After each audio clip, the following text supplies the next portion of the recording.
kupera kudaidzirwa kwazvaitwa nzvimbo dzakasiyana-siyana dzesocial media via.com tafamba munzvimbo zvikuru sei dzekuchifu chida kuona kuti basa rakamira sei uye uchiona zvakare zvirongwa zvebudiriro muchifu. Taona basa riri kuitwa rekuvaka dzimba pamwe chete zvakare nekuongorora maonero evanhu uye zvichitasawo zuva ranhasi kuti basa rachomba zvakanaka here.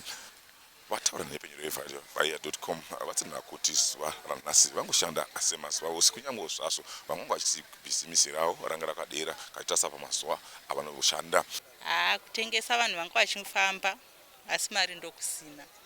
Vanhu vanga vachingofamba semazuva ese vachingotenga mari ndokusina chete. Ndinotengesa masaga ndowandotengesa.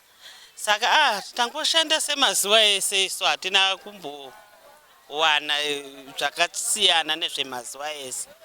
Tangoshanda semazuva ese. Isusu kuchifu it was business as usual. Totobvunza pamwe damanyere kupera ndezvekunyepa zvekunzwa kune demonstrations of protest.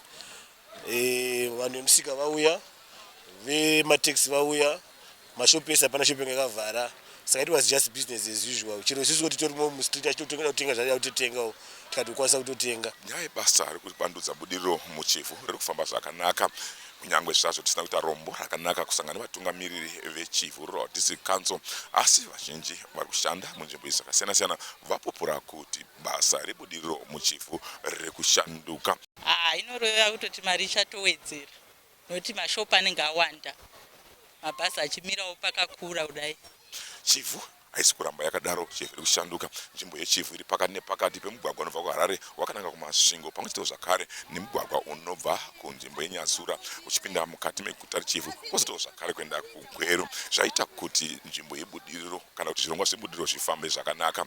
Kumanhisi kune basa rokugadzirwa kwesimbi uye nzvimbo ino yechifu kana kuti Chikomba ichawana budiriro kwazvo nekuda kwezvirongwa izvi. Love More muchakandiona Masunungure via.com Chifu.